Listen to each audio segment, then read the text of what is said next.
الشعر والكلمات أقدم لكم قطرات الندى. لمحة شاعرة نقدمها لكم كل صباح.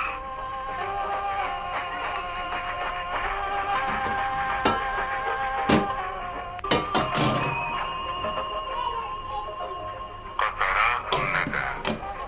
سلوان محمود.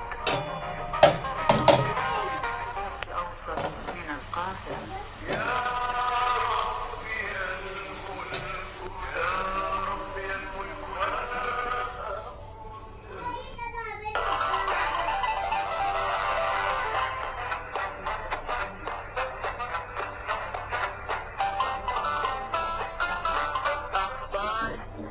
خليفة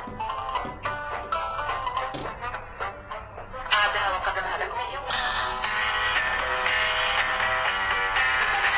كلمتين وبس.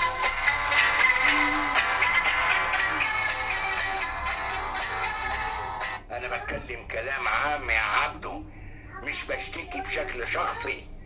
هديلك مثال علشان تفهم انا عايز اقول ايه. بسأل ديك النهار واحد تاجر صاحبي، بقول له فلان الفلاني التاجر ده غني ولا نص نص؟ قال لي غني جدا، عقبال امانتك. قلت له فلوسه دي جابها منين؟ خلي بالك انا بسأله سؤال بريء. كان قصدي الفلوس اللي عملها من خلال تجارة ايه؟ السلام عليكم يا حبايب قلبي يا متابعين الكرام، ازيكم عاملين ايه؟ طولت عليكم النهارده في المقدمه، بس زي ما قلت لكم الواحد بيحن دايما لذكريات زمان وايام زمان، فقلنا نسمع حته كده من ايام زمان علشان نرجع بالزمن لورا. قال على راي المثل قول للزمان ارجع يا زمان. كانت ايام خير والله العظيم، وكانت ايام كلها فيها بركه وخير. ربنا يا رب يهدي لكم حالكم كلكم ويوفقنا في حياتنا يا رب، وينول كل واحد كل ما يتمناه، وقناتي تكبر بقى بيكم زي ما قلت لكم، وانا دايما مسنوده بيكم وانتوا اللي هتكبروني زي ما قلت لكم. حبايب قلبي يا متابعين الكرام، بصوا النهارده معانا هنعمل مع بعض صينيه بطاطس. انا هنا مقطعه البصله حلقات، شايفين كده؟ حطيت عليها حبه فلفل اسود، تمام. هنزل عليها بحبة الطماطم والفلفل اللي انا مقطعاهم كده اهو، وادعك كده في شوية الفلفل الاسود اللي انا منزلته اهو اهو، حلو كده معايا لحد كده. هنزل بقى بالبطاطس، وبعد ما انزل بالبطاطس انزل ببقية البهارات اللي هي عبارة عن ايه. بصوا هنا حبايب قلبي، قلنا هننزل مع بعض بالبهارات. ايه هي بقى البهارات؟ هنا طبعا نزلنا مع بعض بالبطاطس، وكان تحت منها البصله بالفلفل بالطماطم. ماشي، ايه هي بقى يا ام حمزه البهارات بتاعتك اللي انت هتنزلي بيها؟ هننزل هنا بمعلقه فلفل اسود اهي كده، هننزل عليهم بمعلقه كزبره كده، حبة بهارات السبع اللي هي ايه، السبع بهارات كده. ننزل عليهم بقى كمان بحبة زعتر، بيخلي طعم البطاطس روعة يعني، زعتر.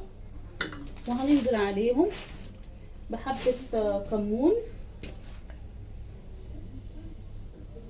اهو، شوية بابريكا حلوة كده كده. هنقلب بقى ايه المكونات بتاعتنا دي كلها في بعض كده، وهندخلها في بعض كلها مع بعضينا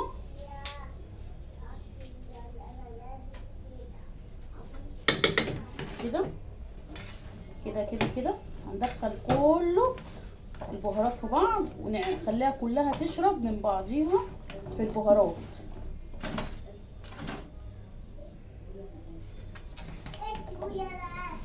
كده كده. صينية بطاطس انما ايه عجب بجد في منتهى الجمال. بصوا شكلها بتتكلم عن نفسها مفيش كلام. طبعا ايه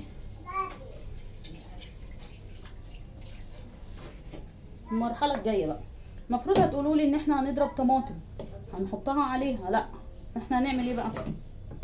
قبل ما نحط الطماطم هنا، بصوا كده معايا، شايفين كده معايا انا معايا ايه ولا الكاميرا مش مبينه؟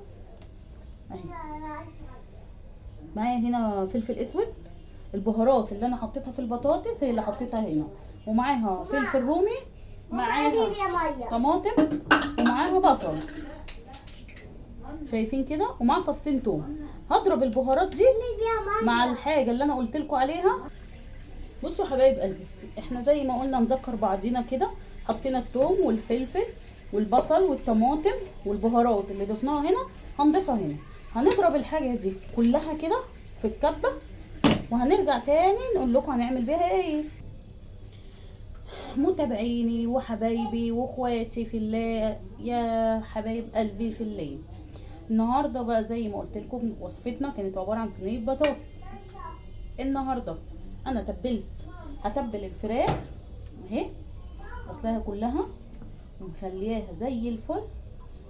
بصوا ما فيهاش اي حاجه، هتبلها بالطريقه او بالخلطه اللي انا قلت لكم عليها. عباره كانت عن ايه؟ الفلفل، البصل، الطماطم، الثوم، البهارات اللي حطيناها هنا هنحطها هنا كلها لحد كده صاحيين مع بعض، اوعى حد ينام مننا. هناخد الخلطه دي كده اهو، هنحطها كلها مع الفراخ كده كده اهو، هنتبل بيها الفراخ.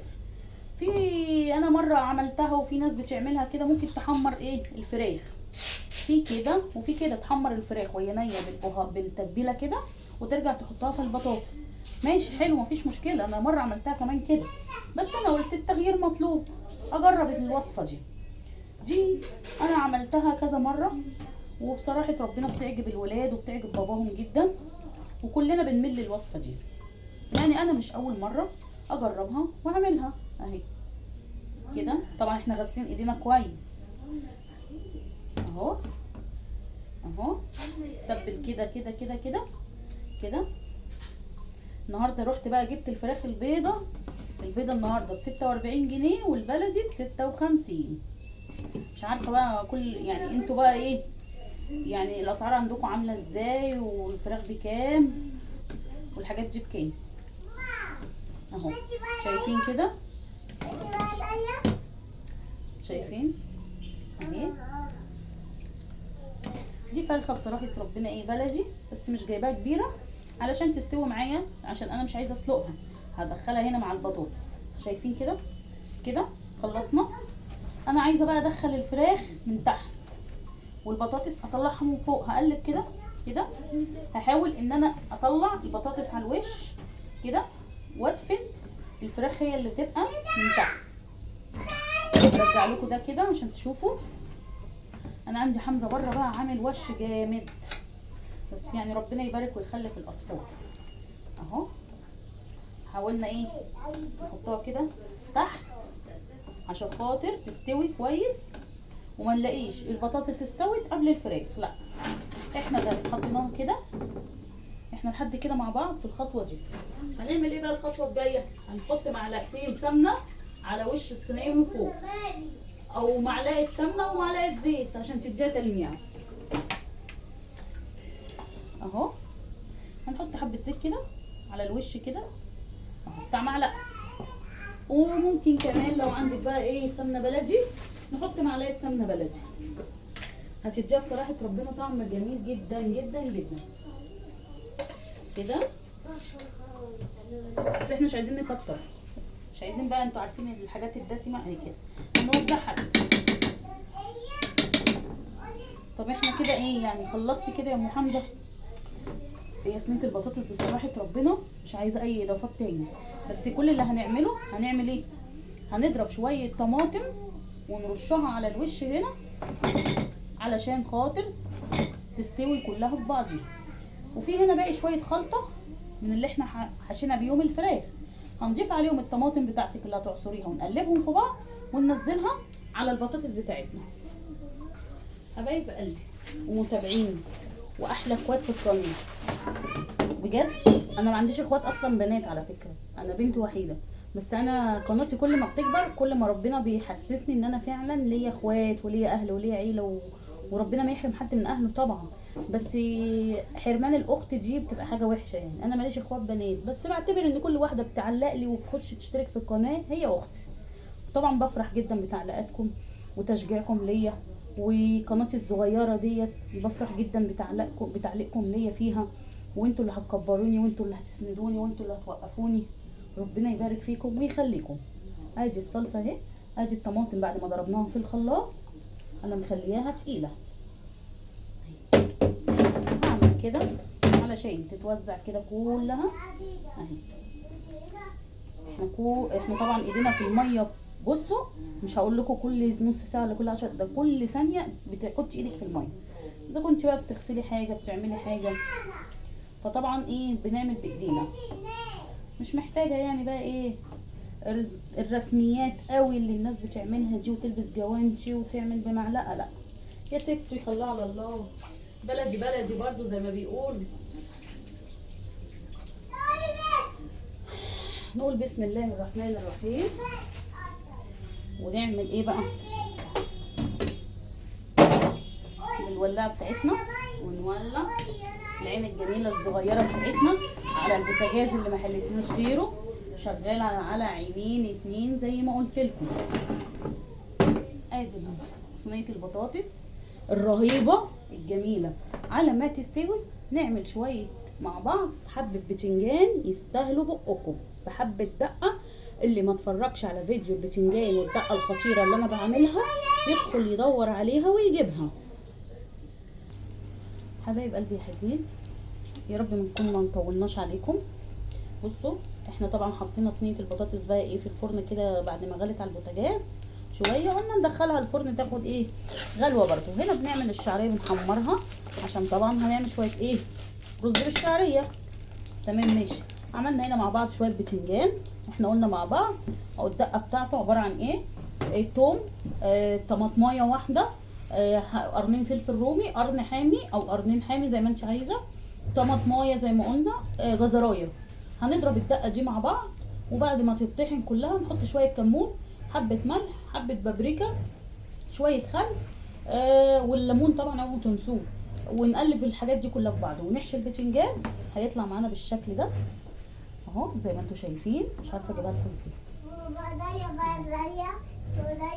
منتهى الجمال والله العظيم. وطبعا هنا ايه الشعريه معانا اهي، ايدينا فيها اوعوا تنسوها لا تتحروق. طبعا احنا قلنا على ما الشعريه تتعمل ونعمل الرز وعملنا البتنجان، فقلنا لما تيجوا مع بعض نعمل شويه. بصوا كده عملنا مع بعض في السريع كده حبه عيش يعني في منتهى الجمال. بصوا اللي هو الرقاق الطري اهو. يا حبيبي سما جايه. حمزه بيسال بقى على سما دي بقى يعني قصه حب يعني مش عايزه اقول لكم، هي بنت جارتنا بس هو بيحبها اهو كده. شايفين كده اهي العيش الطري او الرقاق الطري اهو. اللي عايز يشوف طريقه الرقاق الطري احنا عملناه مع بعض قبل كده قدامكم، وعملناه مع بعض في الفيديو مع بعضينا اهو. الرقاق الطري اهو في منتهى الجمال، حاجه كده يعني بجد فوق الخيال، ما خدش معانا وقت. قلنا على ما نعمل صينيه البطاطس في الفرن وتاخد غلوتها والوش ياخد كده تحميصه، قلنا نعمل مع بعض شويه الرقاق الطري. وادي اهو واحنا واقفين عجلنا بسرعه وعملناه وسويناه وما خدش معانا وقت. منتهى الجمال والله العظيم. يا رب تجربوه وتخشوا تتفرجوا على الوصفه بتاعته. عايزين وصفه الرقاق الطري هتلاقوا في الفيديوهات الوصفه ان شاء الله، تجربوه وتقولوا لي رايكم في التعليقات. وادي البتنجان عملناه برده، واحد لما بيكون سريع كده وخفيف بيطلع كذا حاجه، بقى لو الواحد كسلان ما يطلعش حاجه واحده حتى. عايزين نبص على صينيه البطاطس ونشوف وصلت لحد فين. وها هي بقى اللحظه المنتظره لصينيه البطاطس. هي صينيه البطاطس اهي خلصت وخرجت بقى من الفرن. بصوا الجمال، بصوا شكلها بتتكلم عن نفسها يعني. صينية بطاطس مفيش احلى ولا اطعم من الصينية دي. احلى حاجة بقى في البطاطس تقدري تخترعي لها، مش لازم تفضلي ماشية العمر كله على نفس الطريقة، لا بدعي بقى فيها. وكان البتنجان اهو، ادي البتنجان اللي عملناه مع بعض. طبعا هنا الرز اهو حطينا على النار بقى عشان يستوي. ودي كانت اكلتنا النهارده، اكله بسيطه وخفيفه، ويا رب انول رضاكم. اشوفكم على خير، واقول لكم السلام عليكم ورحمه الله وبركاته. ما تنسوش الاشتراك في القناه وتفعلوا الجرس علشان يوصل كل جديد. يا رب الفيديو يعجبكم وتشتركوا في القناه. اشوفكم على خير.